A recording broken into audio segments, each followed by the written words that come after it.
할렐루야. 오늘은 시편 139편 7절에서 10절까지 말씀으로 어디에나 계시는 하나님이라는 제목으로 말씀을 나누도록 하겠습니다. 지난주에 우리는 하나님께 나아가 기도하는 히스기야 왕을 같이 생각해 보았습니다. 히스기야가 경험한 기적은 제3자의 기도에 의한 것이 아니라 히스기야 자신이 하나님께 나아가 기도하면서 문제 해결함을 받는 것이었습니다. 히스기야는 한동안 하나님을 자신의 삶에서 제외한 채 인위적으로 정치를 하면서 자신이 소유하고 있는 것에 대한 자부심을 가지고 살았고, 하나님께로 나아가는 것보다는 주위의 약소 국가들에게로 나아가 힘을 합하여 아수르의 공격을 막아보고자 하였습니다. 그렇지만 그 결과는 어떤 것이었습니까? 실패였죠.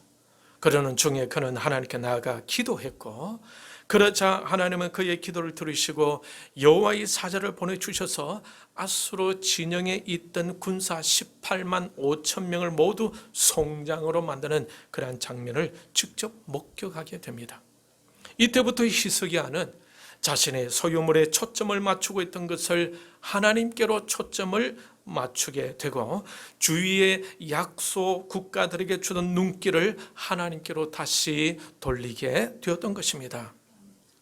그동안 힘이 좋았던 하나님과의 관계와 교제가 다시 회복되어졌던 거예요. 바로 그때 그가 죽을 병에 걸리게 되는 거죠.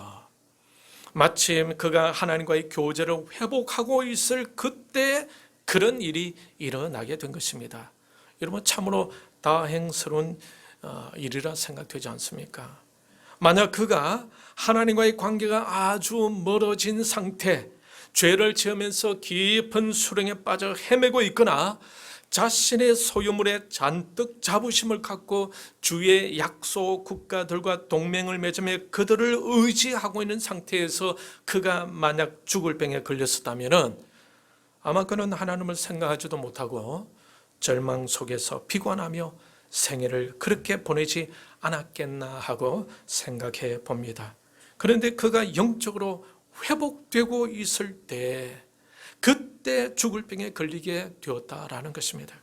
그러니 하나님과의 관계와 교제를 회복하게 된 상태였으니까 그 질병 문제를 해결하기 위해 그가 당연히 할 수 있었던 일은 무엇이었겠습니까? 기도였겠죠.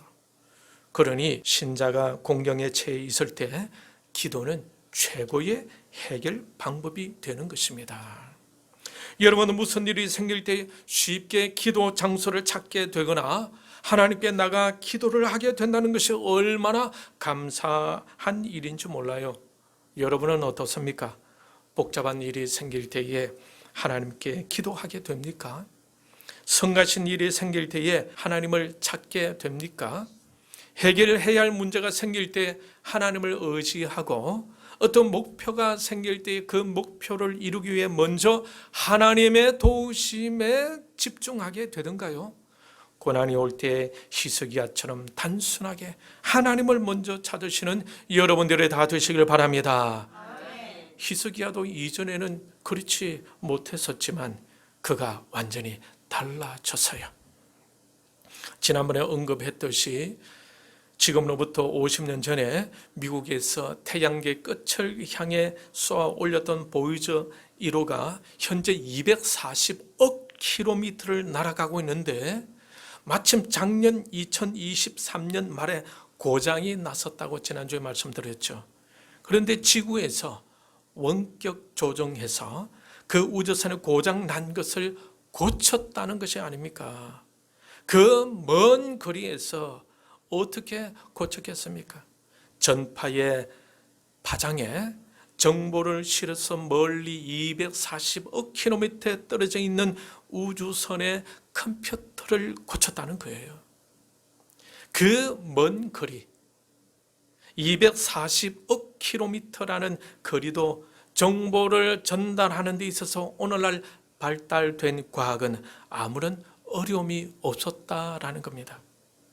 그렇다면 하나님은 그것을 가능하게 하실 수 있겠습니까? 여러분, 하나님은 멀리 계실까요? 아니면 가까이 계실까요? 하나님이신 예수 그리스도는 지금 현재 여러분의 경우에 어디에 계시겠습니까? 여러분의 마음 안에 계시지 않습니까? 주님은 여러분과 하나가 되어 계시는 거예요. 어떻게 알 수 있습니까? 우리는 항상 말씀에 근거해서 생각해야 합니다. 여러분 계시록 3장 20절 신약성경 402페이지 말씀을 같이 보도록 하겠습니다. 찾았습니까? 같이 읽겠습니다. 시작. 볼지어다 내가 문 밖에 서서 두드리노니 누구든지 내 음성을 듣고 문을 열면 내가 그에게로 들어가 그와 더불어 먹고 그는 나와 더불어 먹으리라. 여러분 여기서 이 문은 어떤 문을 말할까요? 마음의 문을 말하죠. 이 문 밖에서 두드리고 있는 분은 누구일까요? 예수님이시죠. 그런데 그 예수님께서 말씀하시기를 문을 열면은 예수님이 어떻게 하신다고 하십니까? 들어오신다고 약속하시죠. 어디로 들어오신다는 겁니까? 우리 마음 안에. 그렇다면 주님은 얼마나 먼 곳에 계십니까? 아주 가까운 곳에 계시죠. 어디에 계세요?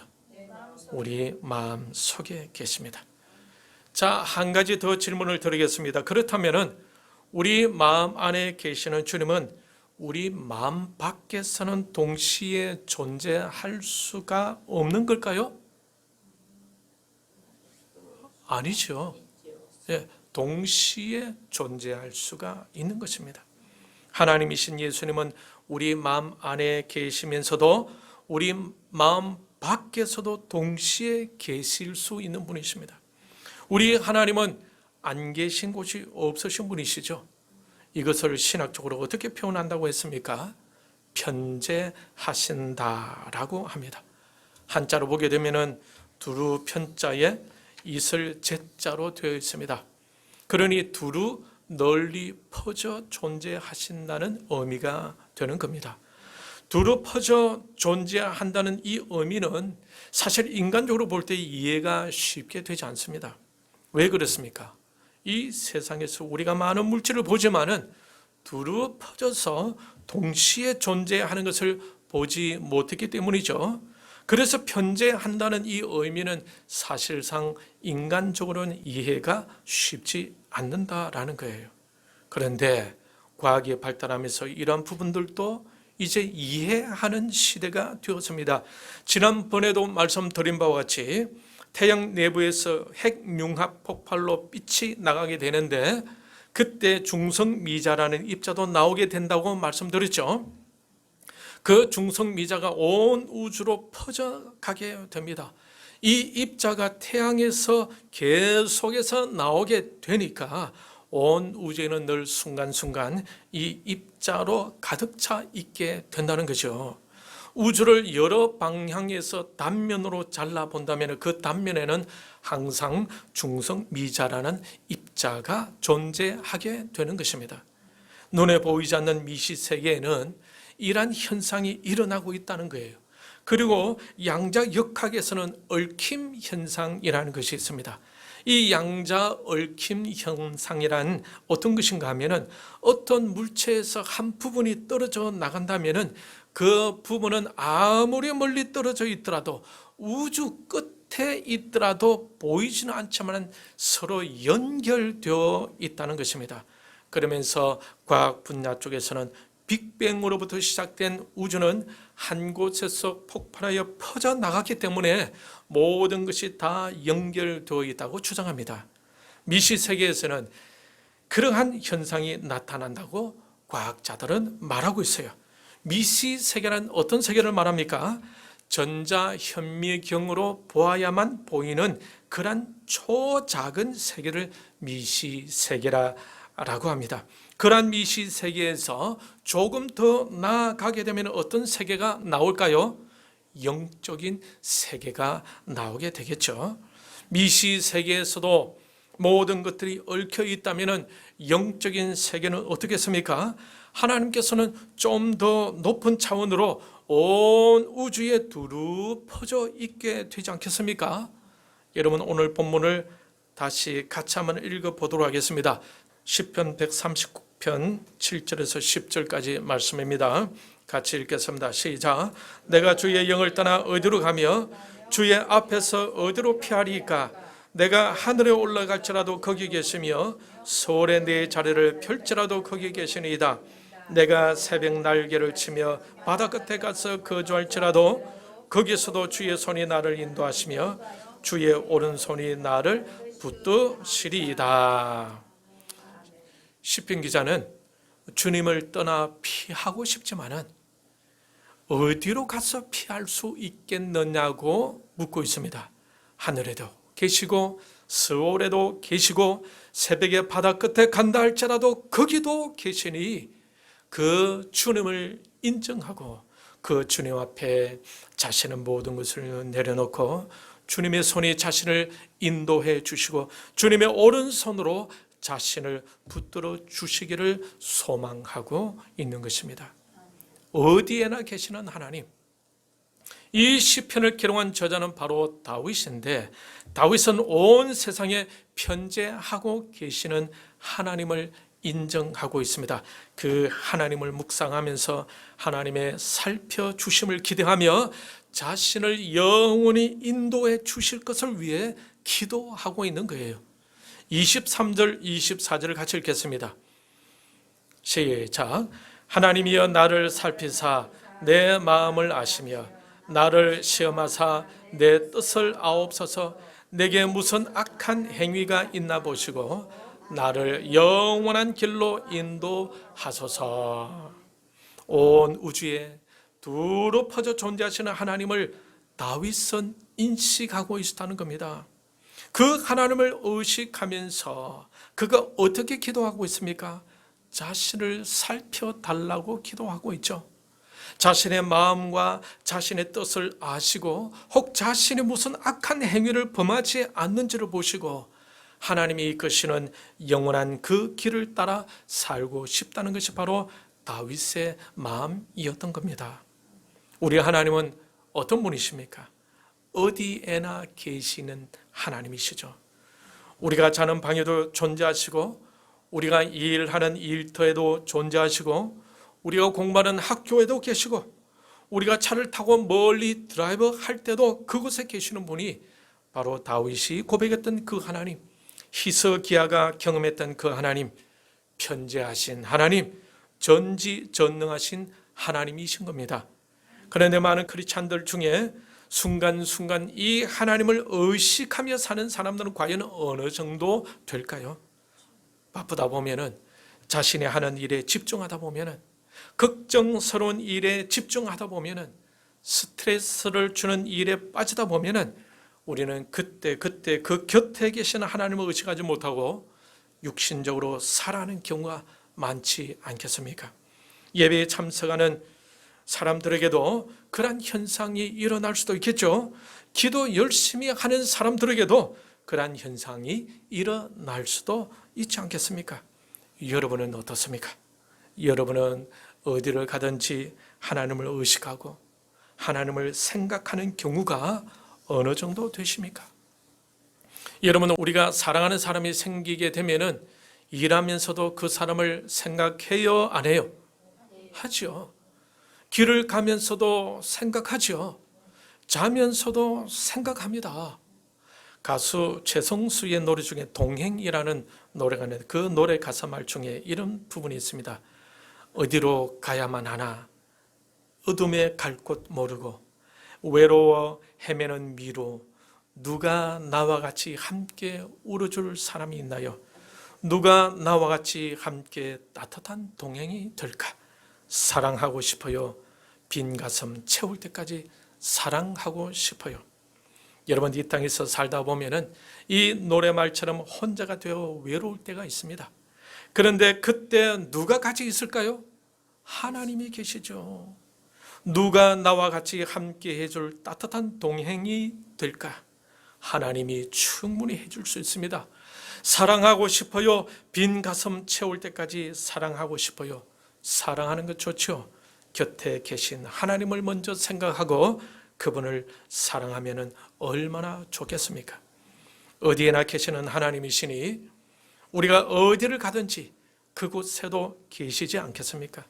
그 하나님을 의식할 수 있는 것이 중요한 것입니다. 그리고 그 하나님을 생각하는 거죠. 여러분, 우리도 사람이 생각할 때가 있지 않습니까? 생각하면서 보고 싶을 때도 있죠. 생각하다가 만나서 식사라도 같이 해야 되겠다는 생각을 할 때도 있지 않습니까? 그렇게 해서 만나서 교전을 나누면서 서로에게서 유익한 정보도 주고받고 서로에게서 위로를 받게 되고, 내가 밥을 사려고 했는데 상대방이 먼저 사게 되면 공짜로 밥을 먹기도 하지 않습니까? 그러면서 삶이 행복해지는 거죠. 이러한 교제의 기쁨은 바로 생각에서 시작되는 것입니다. 하나님과의 관계도 마찬가지입니다. 하나님을 생각하면서 우리는 하나님으로부터 오는 많은 정보를 가질 수가 있어요. 하나님을 생각하면서 잠시 기도하게 되지 않습니까? 그 기도가 바로 하나님과의 교제의 스위치가 되는 것입니다. 기도를 하지 않으면 하나님의 섭리 속에서 마냥 흘러가게 되겠죠. 그 흘러가는 삶이 내 마음대로 다 되는 것은 또한 아니에요. 섭리해 가시는 하나님과 이 세상에서의 악한 세력들의 영향이 함께 존재하게 되는데, 우리가 육신의 생각으로 치우칠 때는 원치 않게 세상적인 방향으로 또한 흘러갈 수밖에 없는 것입니다. 그때 하나님을 의식하고 하나님을 생각하고 하나님께 기도할 때에 하나님과의 끊어졌던, 단절되어졌던 선이 연결되는 것입니다. 우리는 하나님의 형상과 모양으로 창조되었지 않습니까? 그러니 우리는 하나님으로부터 온 사람들이죠. 그러므로 하나님과 늘 연결될 수 있는 그러한 영적인 존재들이다라는 겁니다. 그것을 얽혀져 있는 상태라고 보면 될 것입니다.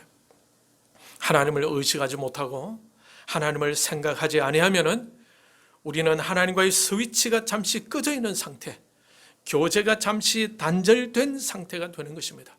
그렇게 되면은 우리는 우리 생각하는 대로, 우리 계획한 대로 살아가게 되겠죠. 하나님으로부터 오는 음성을 들을 수 없고 하나님의 이끄심도 경험하지 못하게 되는 거죠.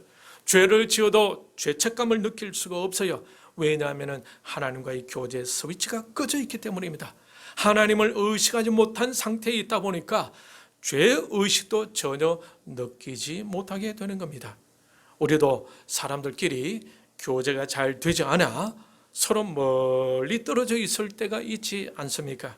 그때는 우리가 가지고 있는 것들을 서로 나눌 수가 없죠. 그러면서 서로를 향한 사랑을 확인하지 못하고 우리 내면에 원하는 욕구, 사랑이라는 욕구를 채울 수도 없게 되니까 우리의 삶은 점점 더 우울해지고 더 힘들어 갈 수밖에 없는 것입니다.